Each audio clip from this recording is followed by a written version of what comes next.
Big bonfires were burning beside almost every town and village during the times known as Reformation. Thanks to those fires, the old books, in which the genuine history of humanity was recorded, was erased. Few small groups of Jesuit monks made copies of those old books, and on those copies is based what you have learned in school during the history lessons. Sadly, your history teacher forgot to mention a very small detail that the monks honestly wrote in their books, that they are not making exact copies, but they are actually copying and correcting the text so that it will fit the most modern for their times and new idea of what history was. And that's why the content of the official history doesn't fit the artifacts and the historic sites. This so-called history didn't come as a result of scientific research or something recorded in the old chronicles. It was imposed with military power, aided by extreme cruelty. For those who are not satisfied with this imaginary history, here in this video I will make an attempt to make a new timeline of the history of our planet based on the actual artifacts and historic sites that we have at hand, instead of speculations or so-called old books.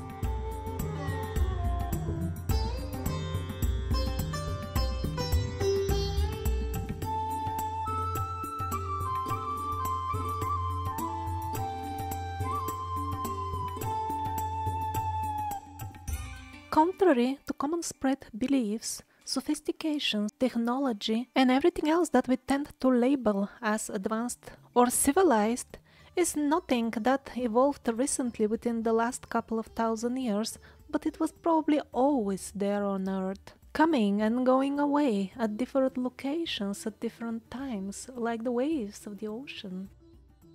And that is why machine parts show up in very ancient layers, like for example these spirals, they clearly bear marks of machine work.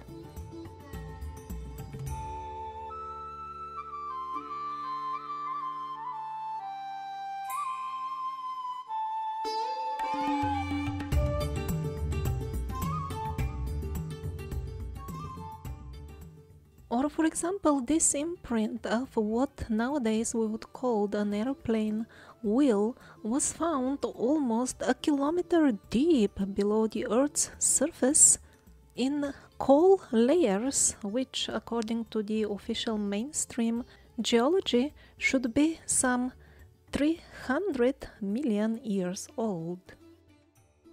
The day after this amazing find was made in the Donetsk area of Ukraine, the full mine was submerged in water and closed down. We are lucky to have these images because a worker took them with his cell phone. In US as well, concrete wall was found very deep in the earth layers, and I believe again on the very next day the full mine was closed down and filled up with boulders. But speaking in terms of actually accessible ruins dating from those faraway times of extreme antiquity, probably most of them would be already unrecognizable due to the prolonged erosion.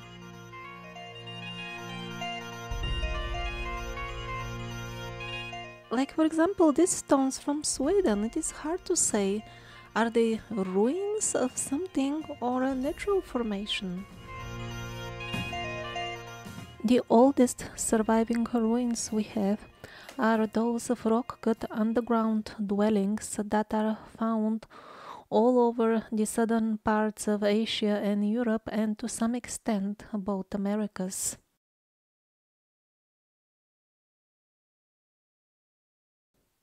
These rock-cut cities are so vast, especially in the region of Asia Minor, that we don't know, were they designed to support many millions of people of population, or we can talk even about billions.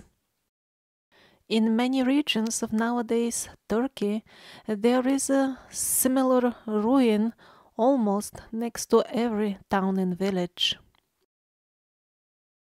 Although most of these dwellings appear to be primitive, especially because they are so heavily eroded and because chisel marks are often seen on them, still the civilization that dug them out was in no way primitive. For example, at the bell-shaped, gigantic grottos in Israel, the tool marks that appear on the very high ceilings appear, according to some people who have studied them, to be machine-like.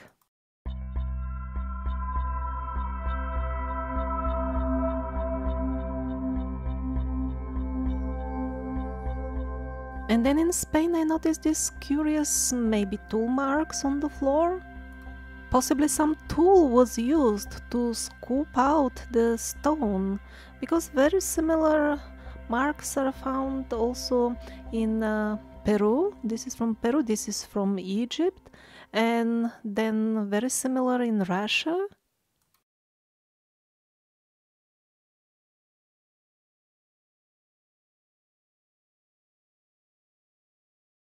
But no matter what kind of tools were used, engineering and building all these underground networks, sometimes multi-floored, is not something that could be done by primitive people. Just look at these complexes of giant halls. Savages who have never seen a comb in their life cannot design and carry out projects of this magnitude, as mainstream penguins often try to assure us. And that's when they are kind enough to even accept them as man-made. As they did in this particular case with the grottos of Polignano, it is not uncommon for them to simply put a sign, interesting geological formation, and in such a clever fashion to avoid even discussing them. But by far the most common trick used to distract the public attention from this amazing network of rock-cut cities, metropolises, is to give the credit of building them to the cultures that were reusing them throughout history. For example, this would be listed as some sort of Christian church, without mentioning a word that it is located in a complex, extremely ancient complex. Another way to make the common people unaware of the existence of this almost worldwide network of cities is to make up fantasy names, often absolutely fraudulent and misleading ones, but always different for the different regions. For example, in Hungary they are telling, oh, somebody must have been breeding bees in them. Israel and Turkey was supposedly full of villagers who were breeding pigeons in them. In Spain, the monks were supposedly building them to meditate in them. And in the area of the Balkans, they are called Thracian altars. And people believe all this because they are shown only a very small fragment of information, only the local one. They are not being informed that there is a uniform worldwide network of cities of uniform style, which happens to be extremely ancient. Ruins of this style are found submerged as low as 80 meters below sea level. And lots of the ruins bear no connection with the current earth level. On the floors of some of them we see petrified formations that are usually found at the bottoms of oceans and seas, where the sediments petrify after very long periods of time. Sometimes vertical columns that are found inside the rooms of these underground cities, in rooms that are not directly exposed to outside weather, even those columns are so heavily worn out by the elements that only hints are left from them. At a number of places, the very geological layers of the earth have been moving and shifting after these cities were built. They are much, much older than anything built, all the monuments from the last few thousand years, which are more or less near the current Earth level. Don't just believe me, think for yourself what kind of earthquake would have been needed to flip this size of boulders. It is highly preposterous and even laughable on the side of the penguins to try to convince the public that this has been cut in the rock in the last 1 or 2,000 years.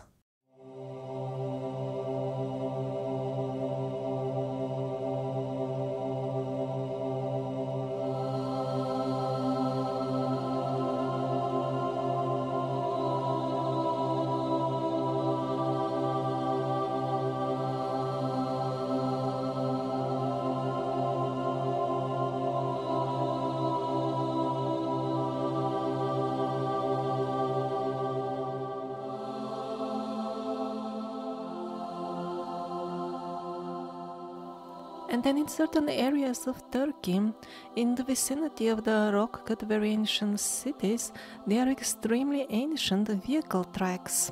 Whether the rock-cut cities and the vehicle tracks are connected is yet to be found out, but one thing is sure, these tracks were left in the soft mud. These images are the ultimate proof. And they are imprints of lots of activity going on besides the tracks. Lots of activity, but not a single human or animal footprint.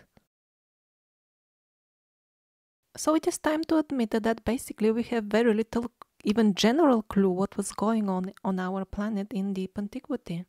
And just to avoid misunderstanding, not all ancient tracks were left at the same time period, and not all of them were left in soft mud. For example, these tracks are obviously on a paved road and are surprisingly sharp as well. And then we have the tips of the giant castles of Egil sticking out of the waters. For me, those are some of the most remarkable historic sites on Earth due to their extreme age. What portion of them is underwater, we don't even know. But they give us a rare glimpse of the towers of buildings built many thousands of years ago. I think that is absolutely amazing. Since the title of this video reads timeline, probably many of you would be expecting more years in terms of suggested information of how old all this could be. But in reality, if we have to be honest, we don't have even a single reliable historic or geological method of dating all this.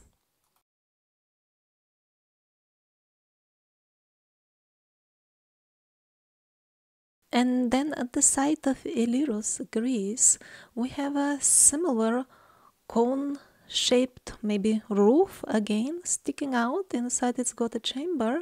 Taken separately, this is neither extremely exciting nor very meaningful. But once we make the parallel that this resembles exactly, actually it repeats exactly the shape of the roofs of the castles of Egil, then we can start making the hypothesis that this was the architectural outside style of this absolutely enormous network of underground cities.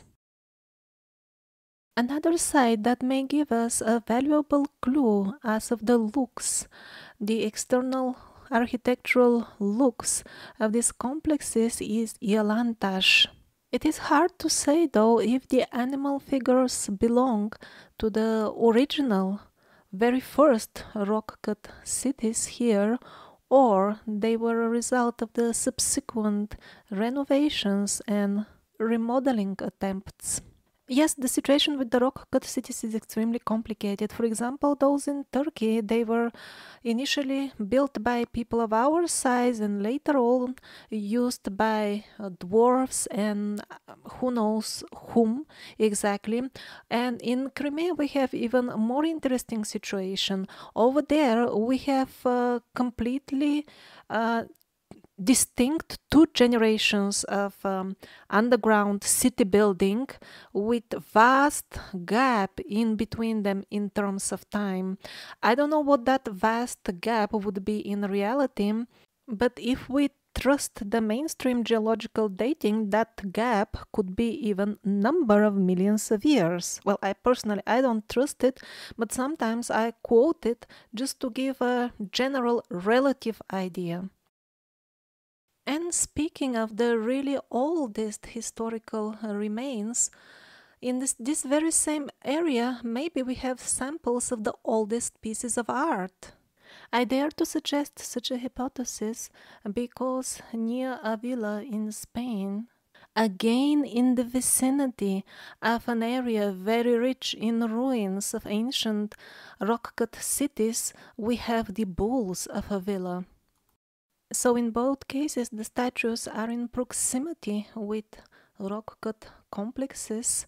In both cases, they are very, very eroded, and in both cases, they don't fit in the subsequent art styles of the cultures present after that.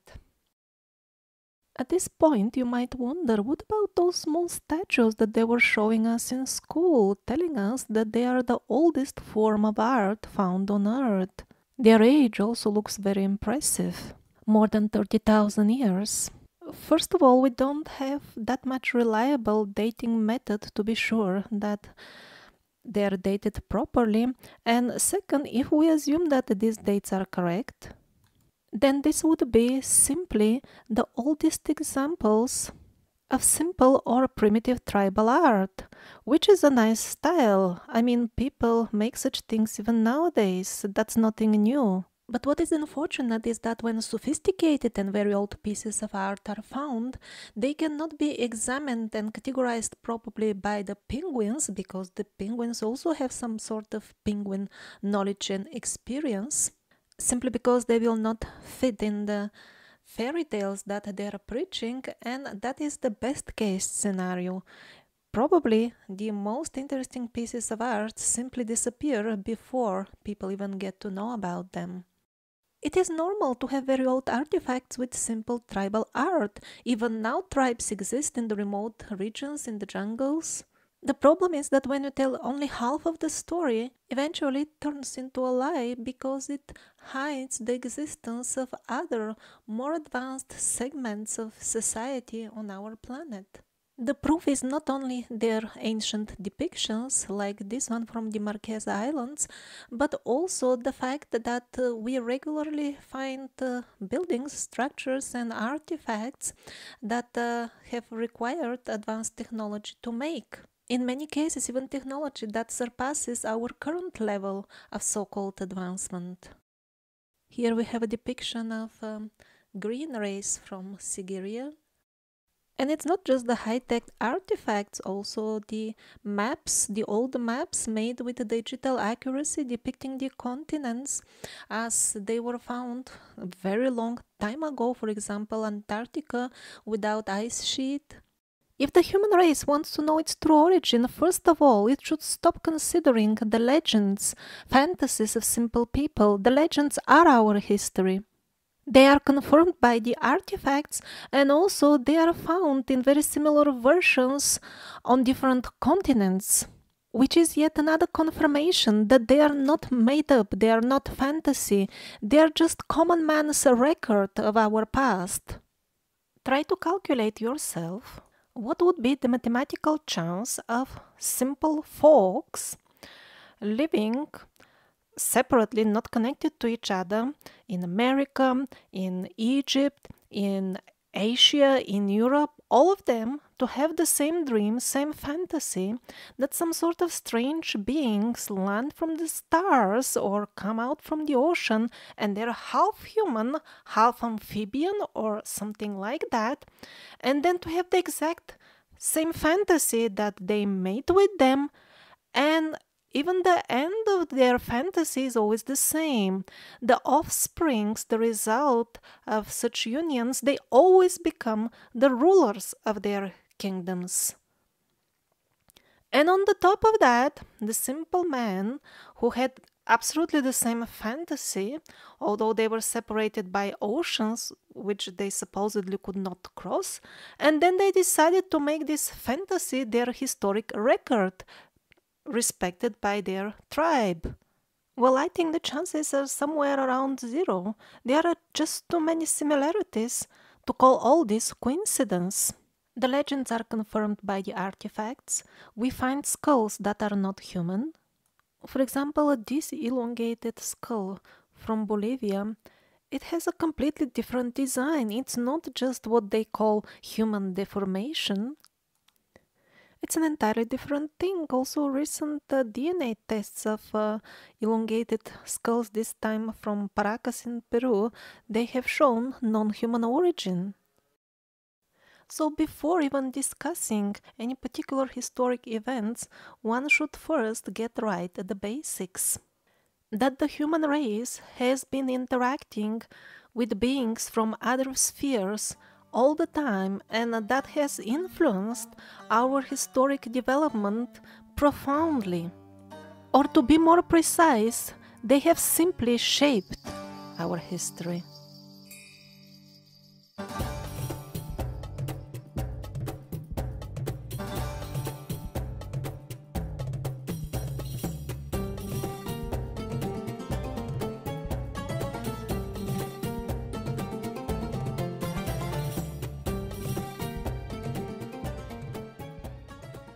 And probably the second oldest type or class of ruins would be the so-called elf castles.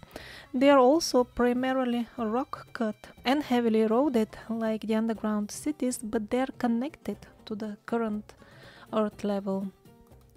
They are found all over Asia Minor and Southern Europe. Without any doubt, they belong to a single civilization or culture. For example, look at these stone niches. One is on the Balkans and the other one in Germany. As if the same stone mason cut both of them, or people looking at the same architectural projects cut them. Even small details like the size of the border in the front, they match. And also the rectangular cuttings inside, they are also practically identical. Even the borders I see are again of uniform size. Officially, they were cut by stupid villagers who didn't know anything that is more far away than the tip of their own nose, what to speak of traveling or connecting to the people on other continents. And this is just a small example. Actually, all the other architectural and design elements, they're absolutely identical all the way from Israel to Portugal. Countless rectangular cuttings with sizes starting from half a meter and reaching, I don't know, maybe even 20 or 50 meters. With identical borders, they're just found by hundreds, if not thousands, all over West Asia and Southern Europe. Officially, they are always attributed to various mutually unconnected primitive tribes on various continents, but the sophistication of these castles shows that they are not the work of primitive people, and the design similarity shows that they were a product of a single cultural civilization. And although they are primarily rock cut, we start noticing the tendency of megalithic blocks to be used. Sometimes they're rather large, bigger than trees. It's not sure were they quarried or were they cast out of geopolymer, because sometimes we see the blocks connecting with each other in a funny fashion, like here for example. But we see this tendency to use megalithic blocks in the better preserved ones, the better preserved elf castles. The last few examples were from Turkey. Actually, there are a couple of videos on my channel about the elf castles specifically, highly recommended. And also add Peppercorn. The whole thing is rock cut in large boulders, but when carefully examined, these large boulders are actually megalithic blocks. Now notice the grid on the floor. This is where the blocks meet. Actually, the megalithic blocks here are so big that the people who live in a tiny matchbox-size universe of reality, who have confined themselves to such a small world view, they simply cannot not see them. They just see the medieval tower on the side, and then they are told that the rest is mystery, and everything gets dated because of one single tower which is indeed in medieval style, but the large metropolis-sized complex around with absolutely huge megalithic blocks, what about that? Well, that simply remains under the radar because of the extreme erosion and the unshakable belief that school history is science. And here we are back to Turkey, where the megalithic blocks were somewhat more obvious, but look at the floor. Same, it looks like the floor of Perpericon. Megalithic blocks the size of rooms. And then one of the numerous elf castles in Spain, Santa Cruz de la Sierra, the megalithic blocks are also visible here. This site in Armenia could easily also belong to the same group. Why not? We see similar gigantic size, same style, polygonal masonry, and of course nobody knows anything about it.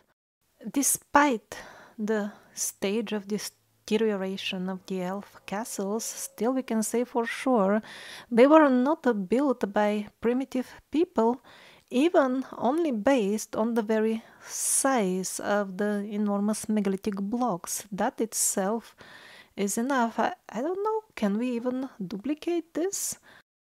This site in Israel could be a transitional one from the typical Dirankouyo style underground cities to what I call elf castles, because it combines design elements from the both types. It's not clear if the elf castles builders were continuation of the civilization of the underground dwellers who cut the rock-cut cities, or did they simply find historic ruins and imitate their style or remodeled them? Vehicle tracks or something that looks like that seems to appear besides the elf castles, but sometimes they appear to be rather unusual. For example, at Belintash, yes, it looks like vehicle tracks, but it is just too short. It doesn't continue. Was some sort of equipment just moving? And here, did the stone melt and flow over one of the tracks? It is really not clear. Sometimes the tracks just turn into this type of markings on the stones. And then were the stones melting from something? Because here, as if they were molten when something hit. Maybe this melting explains this overflow here. The only similar thing I can think of are these, I don't know, tracks or what, in Bolivia. Also found besides rock cuttings that make little sense to us. So all those rock cut complexes in South America, like this one in Samaipata, and let's say the Baños de Inca, and then the Otusco windows, and this unidentified rock-cut ruin in the middle of the ocean at Rapa Iti, were they built by the people who made the elf castles, or do they belong to the later category of cuttings found near the famous megaliths in Peru?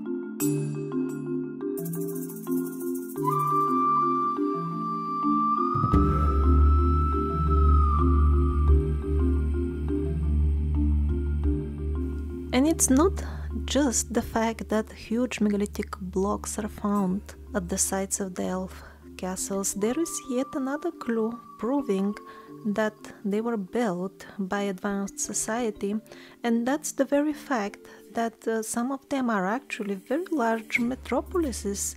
It's impossible to even see where they end. It's just kilometers and kilometers of ruins showing here and there. That's valid especially for those of Bulgaria. And since very often medieval forts are built on the basis of such older structures, usually people would think that everything is medieval. Or in some cases where it is more obvious, they would be satisfied simply with the remark that it was built on the basis of an older place of worship or something like that. It would be like a pagan place of worship, and people simply don't bother to think further.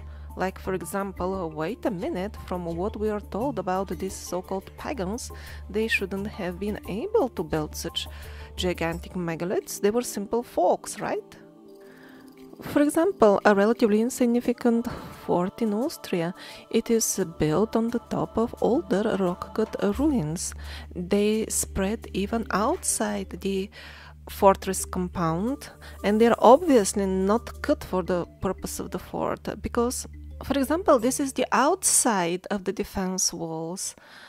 I'm sure you will agree that stairways are definitely not part of what would you expect on the outside, where you don't want your enemy to climb. And there is no lack of such examples. Turkey, Italy, Spain, they are full of them. We see them all the way to Switzerland and Austria even. At the Elf Castle places we see the first prototypes of the so-called Roman amphitheaters. And yet another one here, officially they're saying, we wonder, was it built by the Etruscans or by the Romans? This is a very commonly used trick used to distract us from inquiring into the real history, giving us two choices to wonder, and they're both misleading. Because both terms, Romans and Etruscans, are highly misused labels. In reality, they both signify almost the same, the society which was gradually degrading and losing the original knowledge. The examples of which we saw earlier, to use megalithic blocks the size of houses. But even if we stick to the Penguinian terms of Roman and Etruscan, just look at it. Yes, the gate definitely looks Roman. It so obviously looks like a patch. Do we need to be specialists to see this?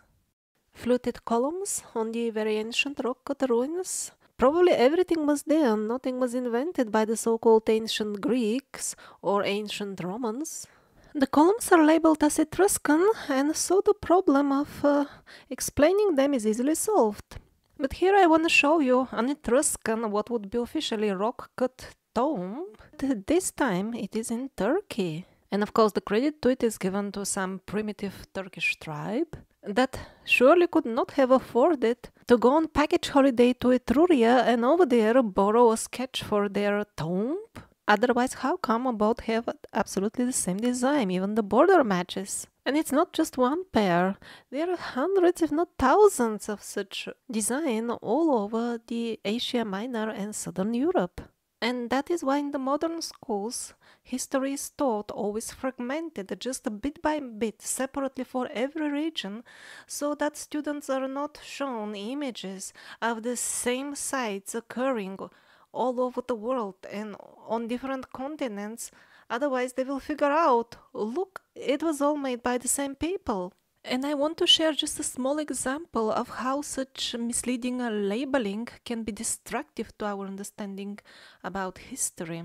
We reached a small village in Spain where ancient vehicle tracks were supposedly found, but we didn't know the exact location within the village. So we started asking the villagers, and most of them didn't even know anything about them. We thought it's very weird because it was supposed to be kind of regional attraction, so how would you not know that it is in your own village?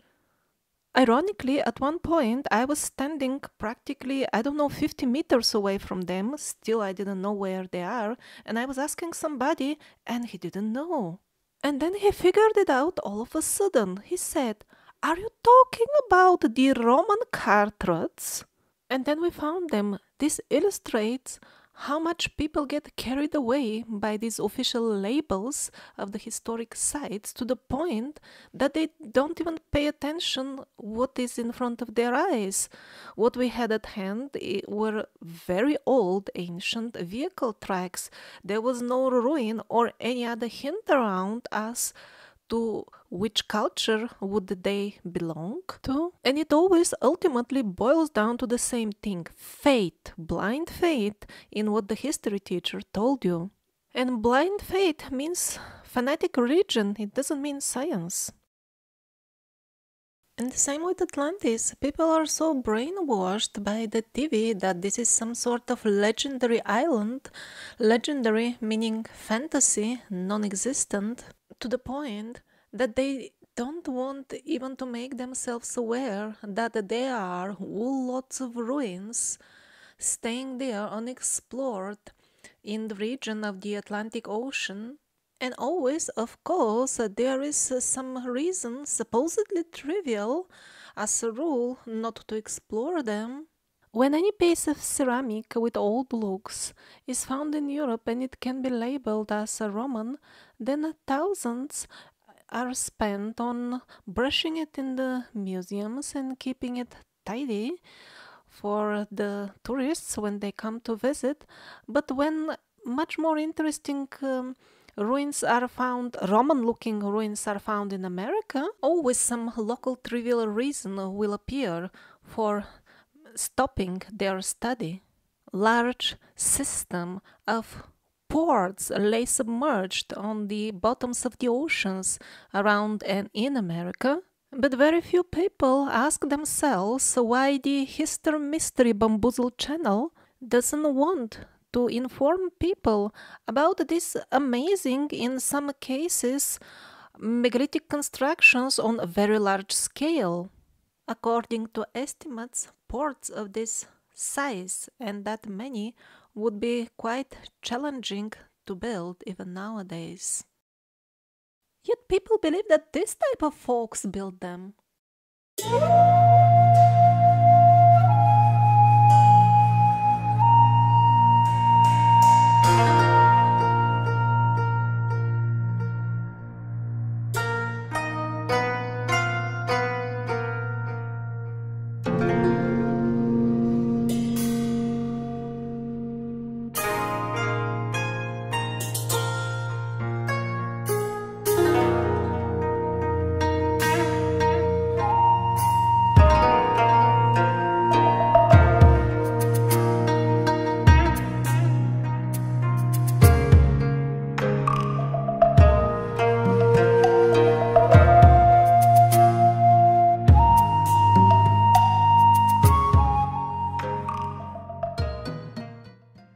Ruins of similar style are found in the Bahamas, in South and North America as well.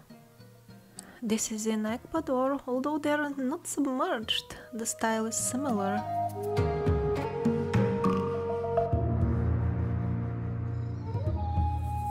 And probably a nice way to close the chapter of the rock-cut ruins would be these absolutely massive rectangular pools, rock cut. As usual, nobody has got any clue as of their origin.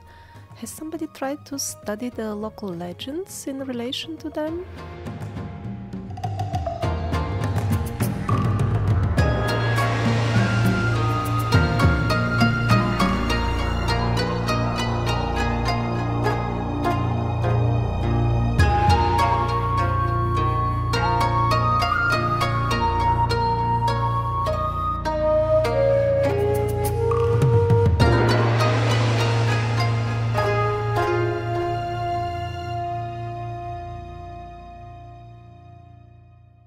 And Atlantis does not seem to be a product of somebody's fantasy after all, because the history of it has been preserved in the traditions on both sides of the ocean.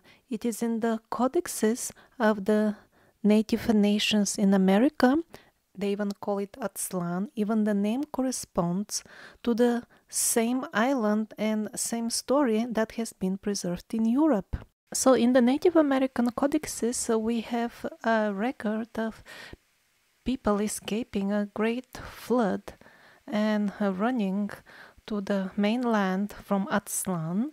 And then on the other side in Europe, we have a legend. Of course, it has reached us maybe in a highly distorted form because it's from Plato. It means heavily edited, possibly before we get it. But the story and the name matches. And then in old chronicles from the region of nowadays Russia, we hear about this civilization then mixing with the locals, but they still kept the old name. It is clearly said that they were still calling themselves Aslanda. That's how the actual name is written without trying to translate it. And recently I noticed yet another place with traces of forgotten ancient civilization bearing the name of Aslantash.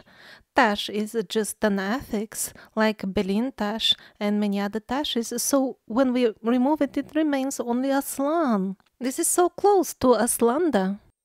We don't have any confirmed dates about Atlantis, but from what we can gather so far, it might have met its end somewhere around 20 or 30,000 years ago.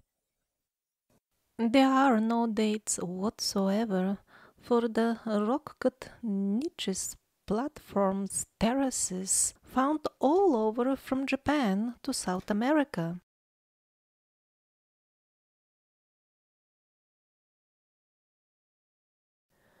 On one hand, those of Europe appear to be actually of the style of elf castles.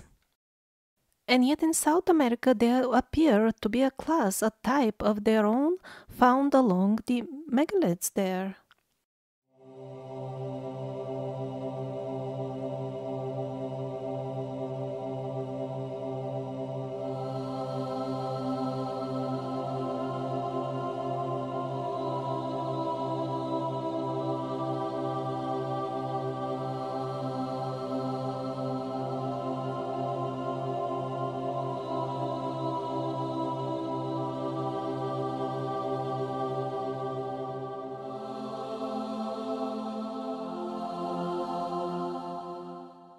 On the other side, the Peruvian cuttings appear to be very fresh, as if recently made. Well, maybe this can be explained with the dry climate over there. They got very well preserved, but then these in Sri Lanka, they are also relatively fresh, although not as fresh as the Peruvian ones. And at the same time, both of them seem to be much younger than the European ones, which are so heavily eroded in comparison to this. So were a couple of different civilizations or cultures cutting niches that we don't understand? And then the Sri Lankan ones appear to be pressed in the soft stone, or at least that is the visual impressions that some places give. While in Peru, definitely they look machine cut. Shame on us, maybe it's time to become aware that we know so little about our history. Look at this, we have even no clue why were they making stairs leading nowhere.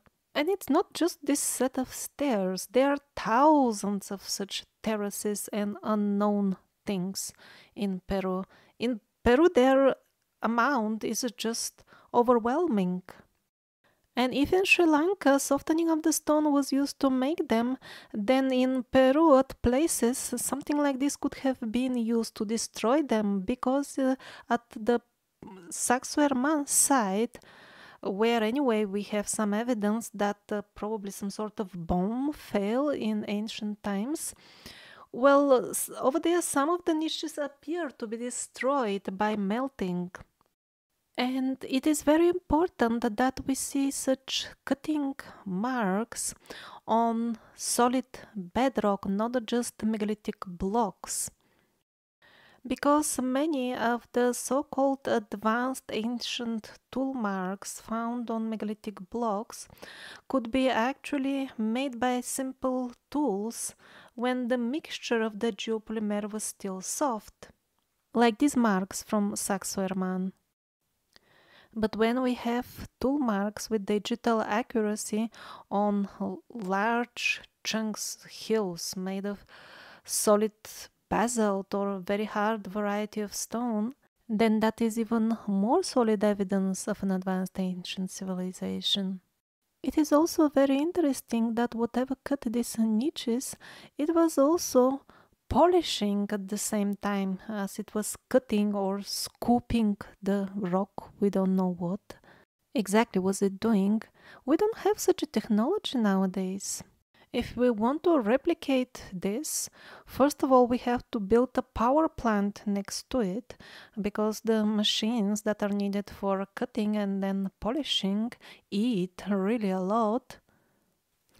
And then we'll have to make special arrangements how to hang these machines or how to get them near the cliffs, because one thing is to achieve the effect on relatively small pieces that can be moved within the factories or the plants that work with stone. And when you can't just move the stone pieces around, that's another completely different situation. Gradually, man started building more and more megaliths, polygonal megaliths, instead of rock-cut stuff. The era of the polygonal megaliths was either very short or it was concentrated just at few separate spots around the globe, because there aren't that many of them. Contrary to the popular belief, it is not necessarily true that all of the polygonal gigantic megaliths are very old. First of all, many of them appear to be freshly made, like brand new. Almost no erosion whatsoever. This cannot be blamed just to the dry climate of Peru. This is in Peru as well, same conditions, but obviously it is much older. Another point to consider is that at few isolated spots, people knew how to build such polygonal wonders, megaliths, up to a short few hundred years ago, maybe some 200 years ago. This is a castle in Japan, medieval castle.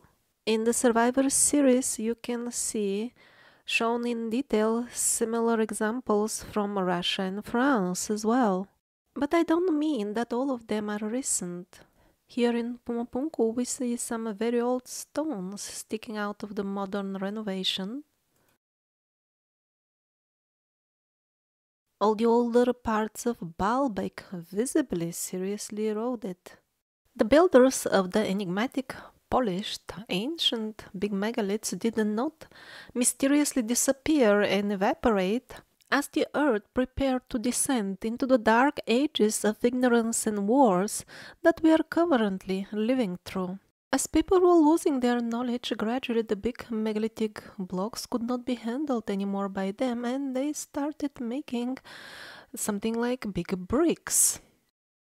As they couldn't handle that anymore as well, they started using smaller and smaller bricks, usually cast out of geopolymer, but not always. Eventually they resorted simply to undressed stone.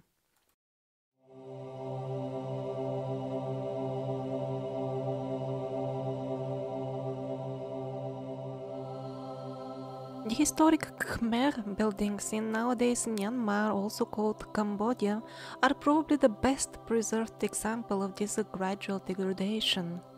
Also pay attention how the corner is formed by curved blocks. This is a very common approach also in Egypt and in Peru.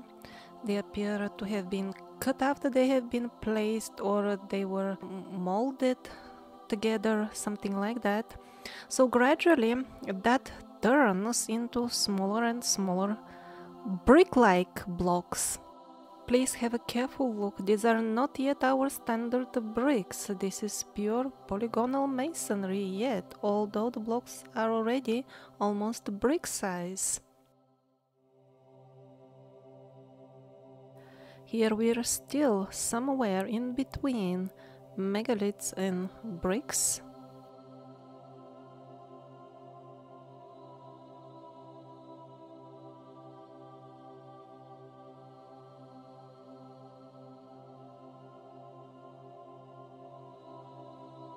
And finally, the transition to the bricks as we know them is complete.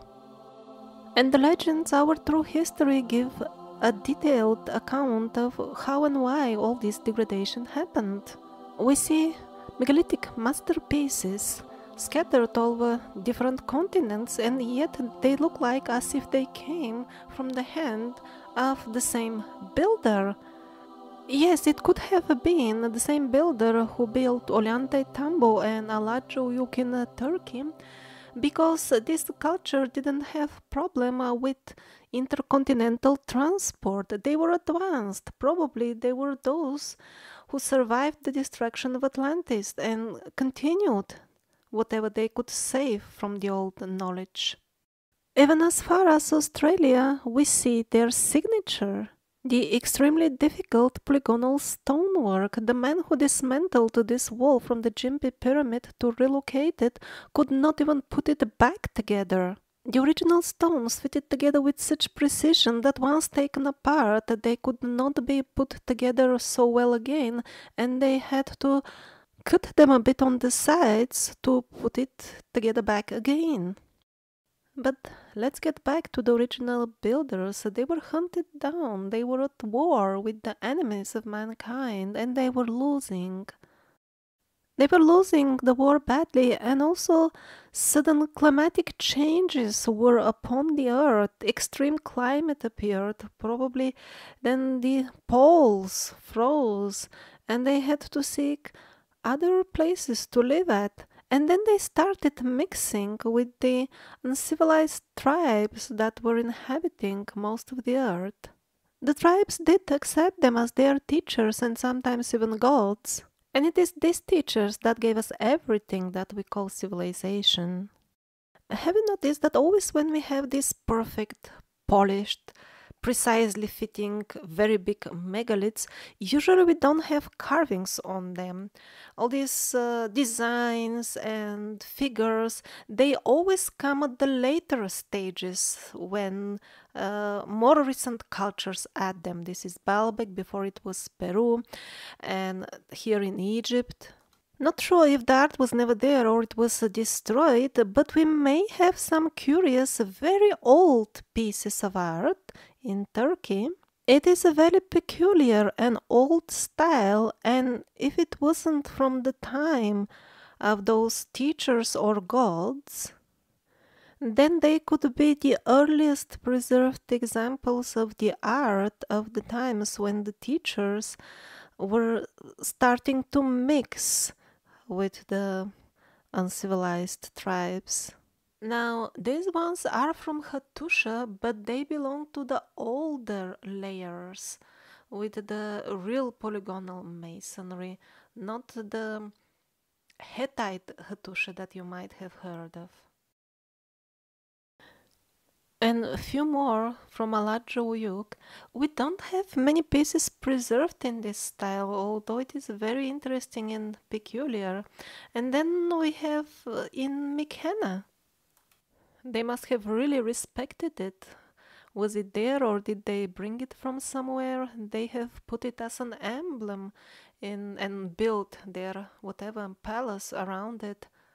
Although it was already damaged piece when they brought it, you can see the heads are missing, and still they valued it so much that they put it as their most prominent antique already in their times even maybe. Now there are a couple of pieces also found in some Turkish museums, very few of them. And they're amongst other artifacts because officially they belong to, let's say, Hittite carvings or this style carvings, but this is completely different. It's not smooth. It's obviously different than the smooth statues we saw before. On the other hand, the Hittites and so on probably based their art on those older smooth statues. Pieces like this being the examples of this transition.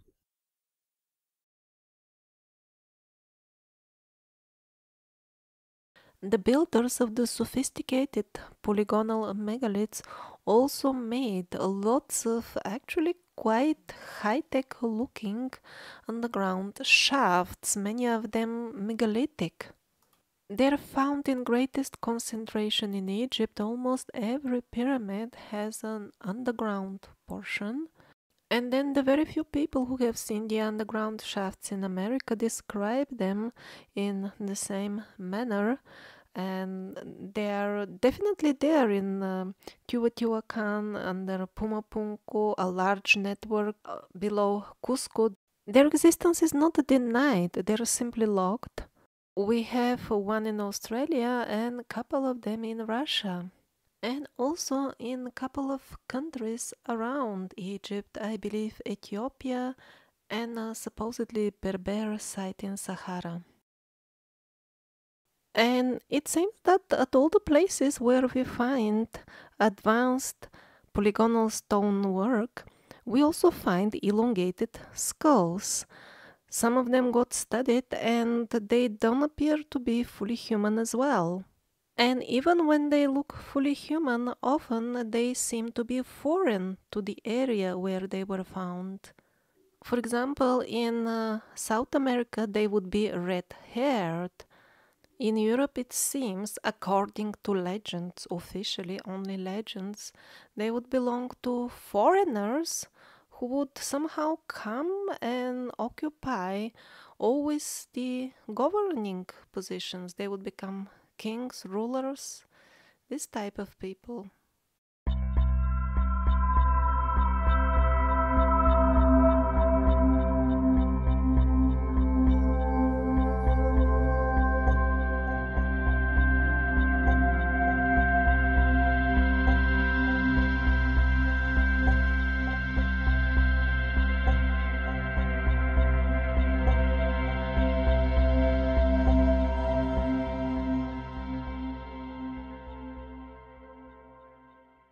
And then we have another type of historic ancient ruins that sometimes it's even impossible to connect with any culture whatsoever. These are the stone quarries. These grottos from China are by far the most interesting example. They are vast, the full mountain is practically hollow. Here you can see the cutting marks compared to those of modern machines. And also this location at Crimea, very interesting. Tool marks that cannot be replicated by our most advanced and modern machines. And no clue who, when, why.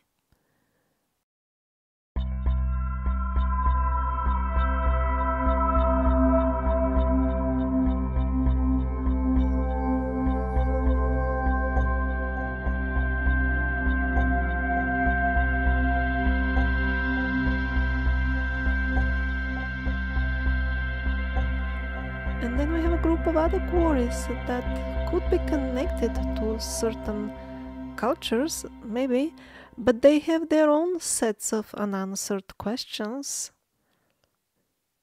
Sierra de San Cristobal definitely being the most interesting out of them due to its enormous size. And all we can say in terms of dating at this point is that they seem to be younger than the rock-cut underground cities because those got eroded, although they're underground, but that's not much. We have another type of ruins that occur mostly in Asia, but also maybe in this European part here.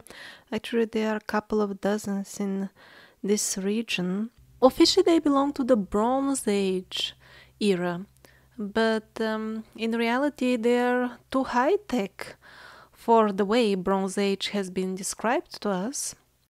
And also, this one, they started excavating, they covered it back. This one, Archaim, they tried to close down.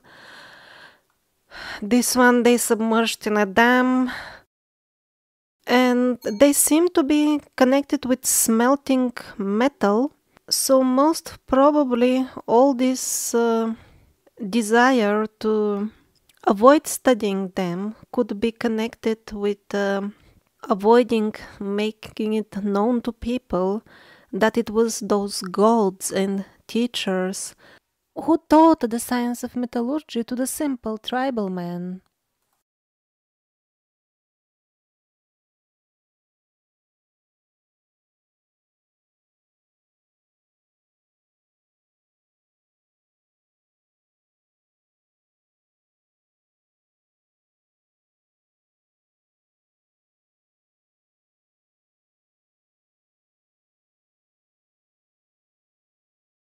And it wasn't that long ago that we were sharing this planet with giants and tribes of dwarfs. Relatively well-preserved bones of giants are found practically all over the world. For example, in Sardinia, some elderly people still remember how they were taking out them from the nuraghe, never to be seen again. I always wonder if the nuraghe of Sardinia are somehow connected with the stone circles in South Africa. Not only both are circular, but also they both like windows. And then also Malta, it is known as the island of the giants. Well, modern school children are indoctrinated that those are just stupid legends. There were no giants at all. That's all fantasy, but to say that these giant megaliths were built by some absolutely primitive people who found some interesting mud that was turning very easily into stone, and they built all these amazing things, that's more of a fantasy to me.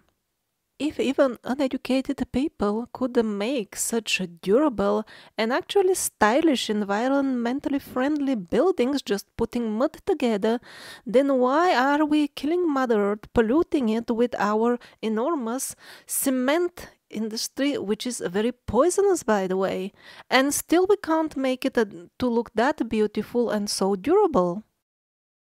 And then the dwarfs managed to tolerate us even longer. We have much more artifacts and remains from them.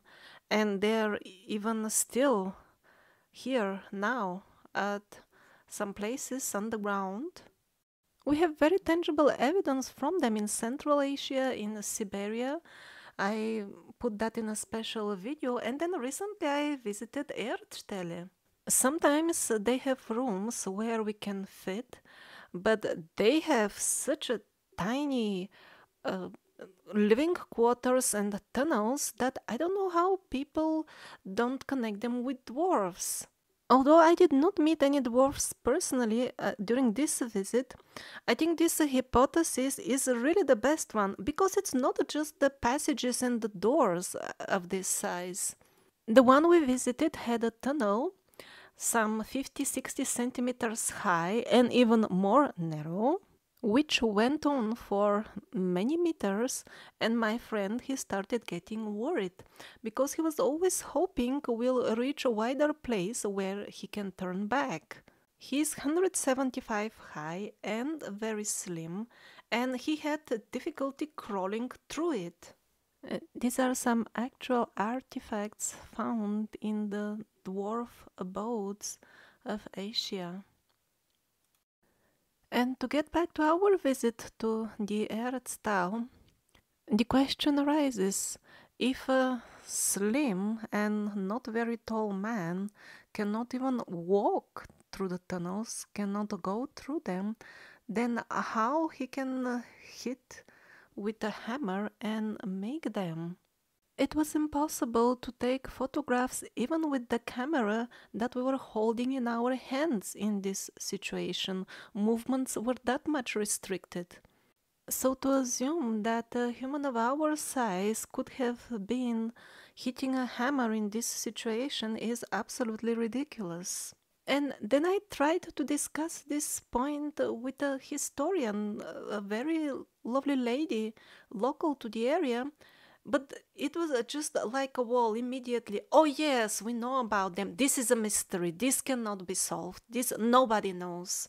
This penguin trick of the mystery, it really works very well. Once something is stamped as a mystery, any suggestion made about it, any hypothesis will be immediately considered fringe and aliens and nonsense and non-scientific by default, even if it is absolutely logical.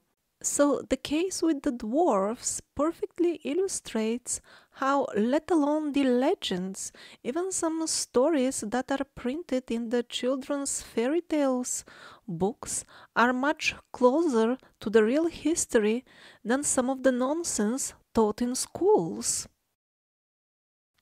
At the times when those gods or teachers who survived the destruction of Atlantis were educating and governing as well the planet, there was a lot of international and intercontinental travel going on. For example, in the Survivors episodes, we reviewed tangible presence of black people in Europe. Often they had respectable positions as nobles and governors. Then we had considerable African and European presence in both Americas and European presence in Australia and Africa. Those gods or teachers first were using the technique of casting, probably in the most cases, huge polygonal megalithic structures, and at later stages it turned into use of cement.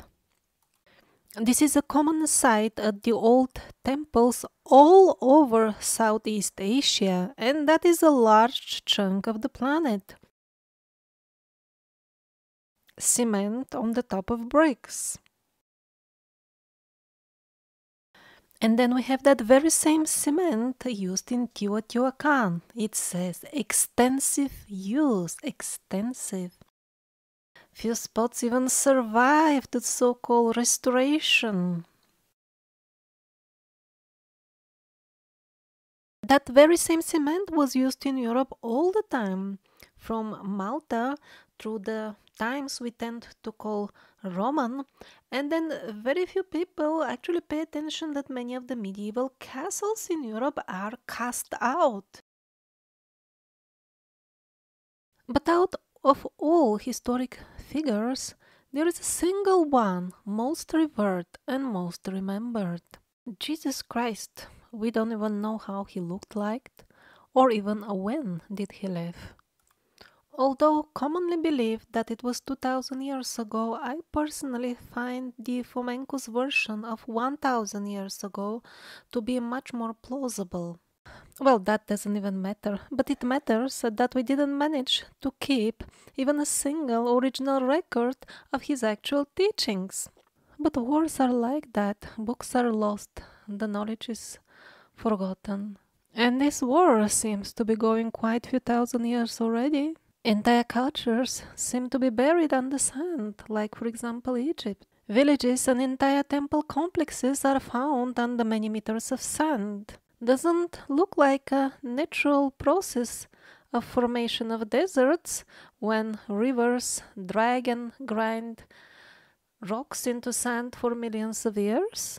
And then what about those terrible large-scale epidemic sicknesses? Were they really all natural or was it all engineered? And all those sites in Peru, Egypt and Turkey, where enormous megaliths are cracked and scattered around an epicenter, a typical aftermath of massive explosion. Well, most people prefer not to bother. They believe the teacher who told them that primates with spears caused all that, and they feel comfortable. Everybody else believes it as well. But for those who want to know the truth, even if not everybody believes in it, here is a very nice example. How can we find out the real history? It's not as difficult as you may think. Dmitry Nikulin is just a young lad from Belarus. His hobby is to research places of power. Now, from people who claim to have astral abilities, he has heard that they have visions around the lake of Svityaz. They have visions of a busy town, although it is just around all fields, and this lake suspiciously round. Now, the official explanation of the origin of this lake is that certain earth layers gave in into the cavities inside the earth. They basically fell down, and then a hole was formed, which later on filled in with water. The local legends tell a completely different story. They say that there was a town, city here, and these people, they had enemy, and when the enemies approached during war, the city started burning, and then it just fell into the ground, burned down, and then everybody who was touching the burned town also was getting sick and dying. Over there he found a bunch of old maps which were actually surprisingly accurate. All the lakes, all the towns were there, supposedly where they should have been, except this one, this lake that he was investigating. That was nowhere to be found. Instead of that, there was a town, a city, where it supposedly it should have been. And that's not in some faraway age of dinosaurs, just couple of 200-300 years ago. So why are they teaching these things in school? That in some far, far away age, when the face of the earth was forming, some layers fell down? No, it happened very recently, and the layers fell down because there was war. And think for yourself, what kind of weapon could make the city fall like immediately in the ground, and then whoever comes and touches it also gets sick and dies. And I'll give you a clue, this is not the only town and city that has disappeared under such a natural round crater, and high radiation levels can be still measured on some of them. And all this was happening some, let's say, 200 years ago. Even in America there were very strange fires at that time, like flares of flames were jumping over lakes, turning, flipping over even trains. And then officially we are told that the crops were burning. What kind of crops burn like that? And why this distraction? What was the target?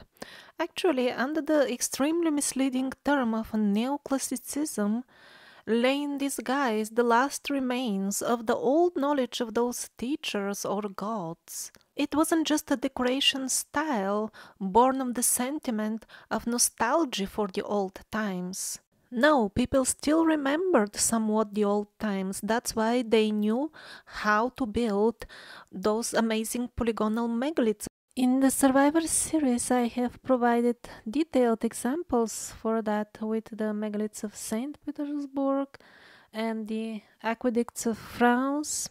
Also, the megalithic pieces from Japan that we saw earlier, they are part of a star fort, not something extremely ancient. Some of the engineering masterpieces of that time are of quality higher than what we have nowadays. The star forts were built by people who still understood the practical meaning of sacred geometry. People who still felt to some extent the pulse of their mother, the nature, Earth. And then the last few remaining molecules of that knowledge were lost during the times of so-called Industrial Revolution. I can't put it in better words than Jane Roberts did in her Seth books. That's why I will simply include a quote from her book. In Western culture, since the Industrial Revolution, after about 1760, the idea grew that there was little connection between the objects in the world and the individual. Now this is not a history book, so I will not go into the reasons behind this idea, but will merely mention that it was an overreaction, in your terms at least, to previous religious concepts. Before that time, man did believe that he could affect matter and the environment through his thoughts. With the Industrial Revolution, however, even the elements of nature lost their living quality in man's eyes. They became objects to be categorized, named, torn apart, and examined. You do not dissect a pet cat or dog to love it. So when man began to dissect the universe, in those terms he had already lost his sense of love for it. It became soulless for him. Only then could he examine it, you see, without qualm, and without being aware of the living voice that protested. And so in his great fascination for what made things work, in his great curiosity to understand the heredity of a flower, say. He forgot what he could also learn by smelling a flower, looking at it, watching it be itself. So he examined dead nature. Often he had to kill life in order, he thought, to discover its reality. You cannot understand what makes things live when you must first rob their life. And so when man learned to categorize, number, and dissect nature, he lost its living quality and no longer felt a part of it. To some important extent he denied his heritage. For spirit is born into nature and the soul, and for a time resides in flesh. Man's thoughts no longer seemed to have any effect upon nature because in his mind he saw himself apart from it. In an ambiguous fashion, while concentrating upon nature's exterior aspects in a very conscious manner, he still ended up denying the conscious powers of his own mind. He became blind to the connection between his thoughts and his physical environment and experience. Nature became then an adversary that he must control. Yet underneath he felt that he was at the mercy of nature, because in cutting himself off from it, he also cut himself off from using many of his own abilities. It was at this point that the nature of the conscious mind itself became so misunderstood, and those unrecognized or denied powers were assigned to unconscious portions of the self by ensuing schools of psychology. There have been tyrannies propagated for various reasons by the race of man upon itself. One of the greatest, however, is the idea that the conscious mind does not have any touch with the fountains of its own being, that it is divorced from nature, and that the individual is therefore at the mercy of unconscious drives over which he has no control. Man, therefore, feels himself powerless. If the purpose of civilization is to enable the individual to live in peace, joy, security, and abundance, then that idea has served him poorly.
The Star Forts appeared on the stage of history relatively recently, yet here we see one buried under layers of earth, as if the great flood was upon it. I agree that it could have been some local violent landslide that caused all this if it was just an isolated case. But around that time, we also see areas of Siberia having their forest devastated, and that's in spots larger than entire countries. No mention about it in any chapter of the official history. And who is there to mention it when even the graves of the people at that time seem to have disappeared? After I published the material on why entire cities built in neoclassical style are also buried under such thick layers of clay, then I received a lot of response from all over the world. People on the Balkans, in Hungary, Budapest, and couple of cities even in America reported the same thing. Entire quarters of towns built in neoclassical style are buried 1-2 stories below earth, and there is no explanation and often even no mention about it in the official history records.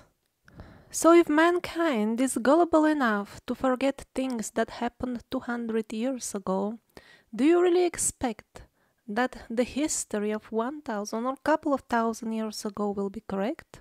Before finding out its true history, humanity will first of all need to cultivate courage, because lots of it will be needed for people to honestly face the fact that they have lived most of their lives based on wrong concepts.